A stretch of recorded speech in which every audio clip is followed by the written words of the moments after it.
Labas vakaras visiems. Na, ką mes turim jau trečią dieną. Matau, kad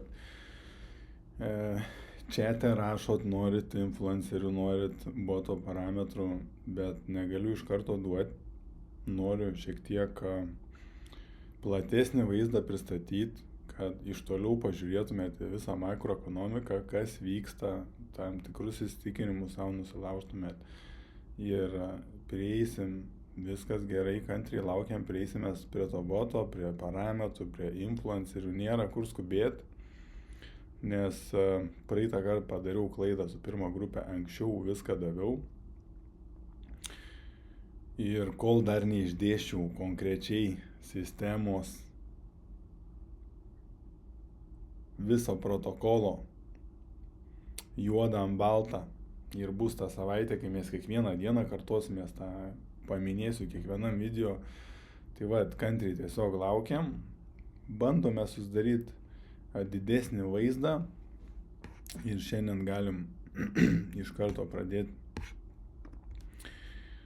kodėl kriptovaliutos yra ateities pinigai. Nu ir pradedam, aš 4 punktus pasidariau ir jų tikrai užtenka. Tai va, pirmas punktas, kriptovaliuta yra sistema nereikalaujanti trečiųjų šalių patvirtinimo. Tai reiškia, nebereikalingi bankai, mes galim vienas su kitu vesti savo pinigus. Problema yra tokia, kad va, tradicinės finansinės institucijos realiai visi mokėjimai turi eiti per bankus, Visa, PayPal, vyriausybinės institucijas ir kažkas turi patvirtinti. Ir yra buvę, tikrai yra buvę, va, aš galiu vieną pavyzdį duoti, kad čia iš pirmos grupės vyrukas vienas siuntė man į banko sąskaitą ir parašė, kad kripto mokymai sustabdė tą transakciją ir bankas man liepė pasiaiškinti, iš kur ta transakcija, už ką ta transakcija. Ir aš sakau, nieko neaiškinsiu jum, nes neturiu ką paaiškinti, negaliu sakyti, kad čia vat, yra su kripto susiję. Bankam yra didžiulis pavojus dėl to, dėl kriptovaliutos. Ir tada išsiuntė tą transakciją atgal, bet man banko sąskaitą uždarė. Įsivaizduojat? Tai va, čia ir yra be viso šito, bet pagrindas čia, kad mes neturim visiškai jokios teisės savo pinigus. Pagrindas vis tiek vat, yra, kad neturim teisės ir mes neturim užtektinai galios, kad galėtume naudoti savo pinigais. Yra ir papildomų tų istorijų, kaip nueiti į banką, dabar tarkim nueitumėte į banką, paprašytumėte 20 000 eurų, o akis ant kaktos iššoktų ir reikėtų derinti susitikimą, pildyti formas, kam tie pinigai reikalingi ir taip toliau, už tai, kad išimtumėt tos pinigus, taip pat turėtumėt mokesčius mokėti. Norit įdėti mokesčiai, norit išimti mokesčiai. Paskui ilgas tas pavedimų laikas.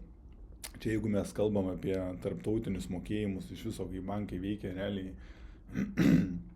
iš to banko, kur aš siunčiu, tas pats bankas turi turėti banko sąskaitoje kitoj šaly, kurioje siunčia, tada siunčiu pinigus į ten, jie patvirtina ir iš ten siunčia į tik į tą banko sąskaitą. Nu, žodžiu, visiems reikia patvirtinti, iš kur, kas, kaip ir panašiai.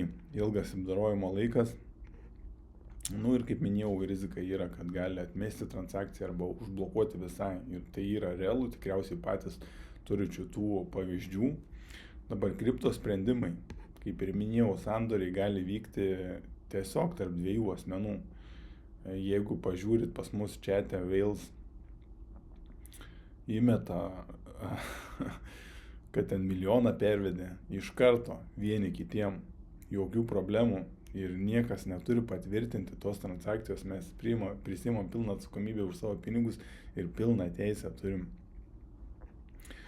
Tada decentralizuoti finansai, tokios platformos kaip Uniswap, Aave ar Compound leidžia skolintis, keisti ar investuoti pinigus be banko patvirtinimų. Įsivaizduojat?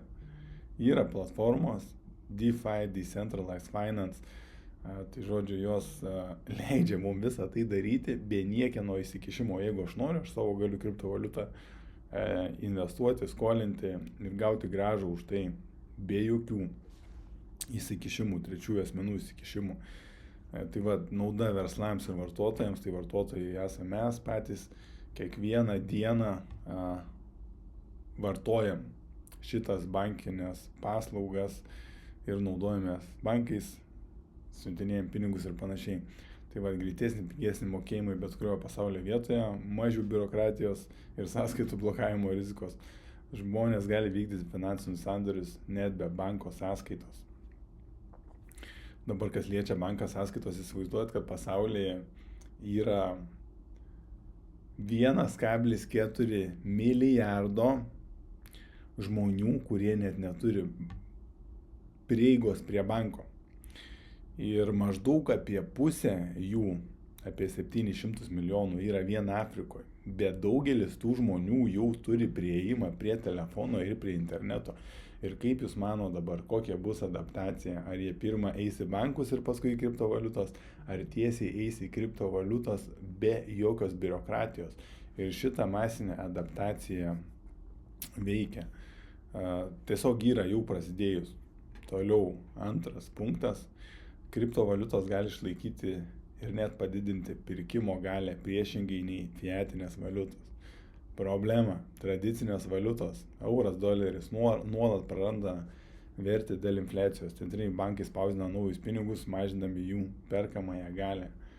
Tai kosmiškai, ta prasme, eurus spausdina, kiek dabar tiksliai nepasakysiu, bet buvo toks metas, kai per dieną po 20 milijardų naujų eurų prispausdina. Tai įsivaizduoju, kaip krenta mūsų perkamoji euro galia. Tarkim, čia tai vaizdiniais tikslais parodysiu. Realiai, kaip jums parodyti. Jeigu už šitą popieriuką aš galiu nupirkti 2 maišiukus pilnus maisto, kaip pavyzdys, ir antrą tiek eurų prispausdina, tai aš nebegaliu 2 maišiukų nupirkti už šitą. Aš galiu arba 2 maišiukus už 2 daugiau, arba už tą pačią sumą 2 mažiau tik nupirkti. O čia yra infliacija ir pati pagrindinė kripto idėja buvo, kad infliacija tiesiog yra geresnė pinigų sistema ir per pinigų evoliuciją ta pinigų sistema buvo įvairi. Buvo ir kriauklės pradžioj, ir bronzinės tokios lasdelės, paskui kinai prie popieriaus perėjo, įvedė popierių, žodžiu.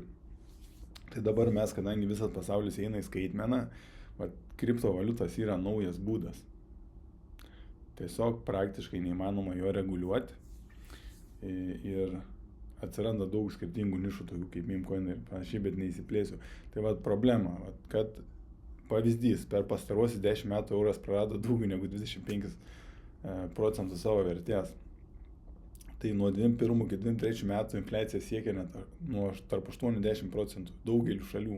Tai reiškia, už tuos pačius pinigus gali nupirkti mažiau prekių. Ką tik pademonstravau.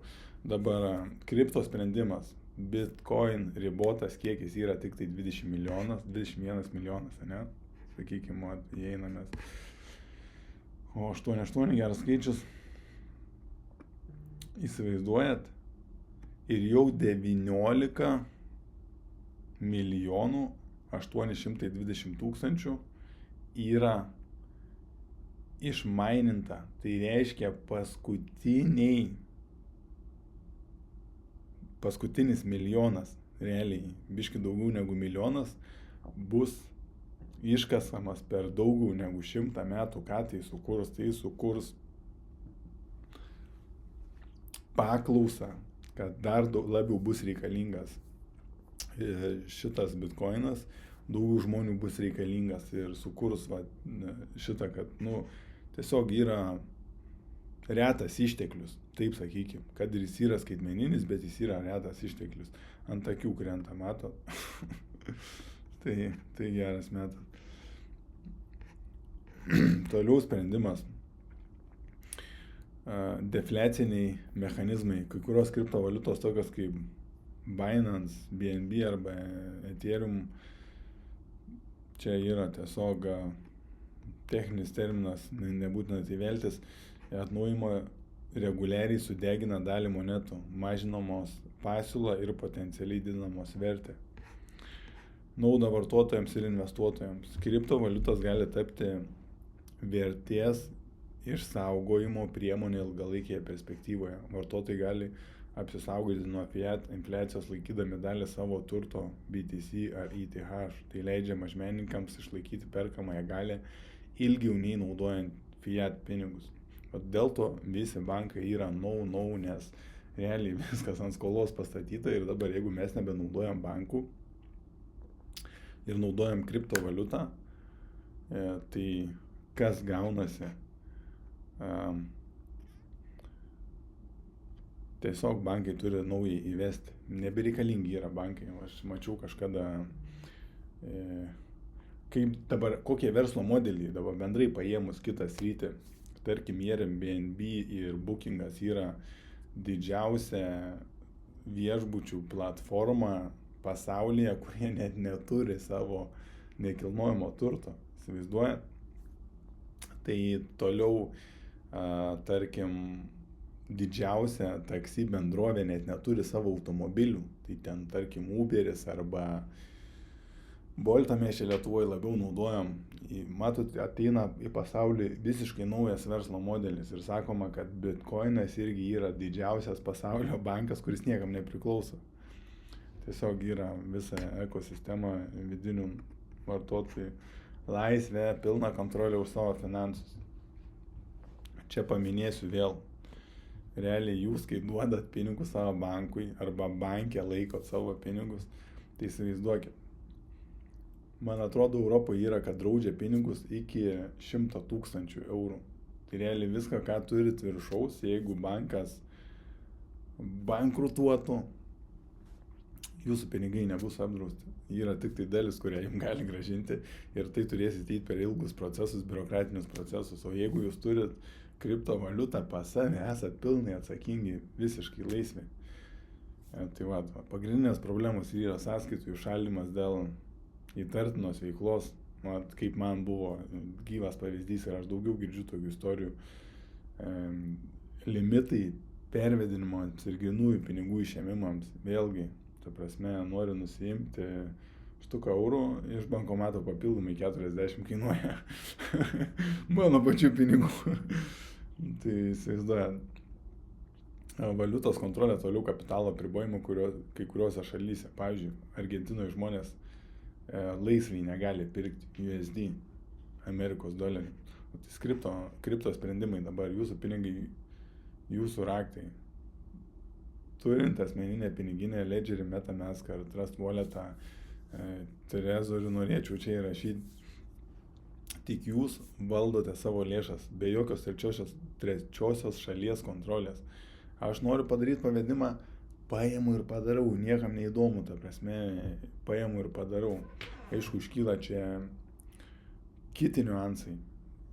Tarkim, jeigu kažkas mano bankinę kortelę paima, pavogė, aš galiu tas transakcijas grąžinti, duoti skundus ir tie pinigai bus kaip ir sugrąžinami, kreditinės kortelės apskritai tie pinigai yra drausti. Bet jeigu aš, pavyzdžiui, paimu ir pervedu kitur, į kažkokią tai piniginę, aš jau nebegaliu apsuktos transakcijos atgręžti, nes nėra jokių trečiųjų asmenų. Neįmanoma cenzuruoti, niekas negali užblokuoti ar sustabdyti Bitcoin ar Ethereum transakcijos, nes nėra centrinio valdymo organo. Va čia yra visa geriausia decentralizuotos sistemos esmė, kad nėra kas valdo. Visiškas finansinis suverenumas, jūs galite pervesti, investuoti, laikyti savo turtą bet kurioje pasaulio vietoje be valdžios apribojimų. Čia lygiai tas pats dabar, kaip girdėjau, už Dubajų skraido ir pinigus pervežinėja. Tai realiai 10 000 galima, ne?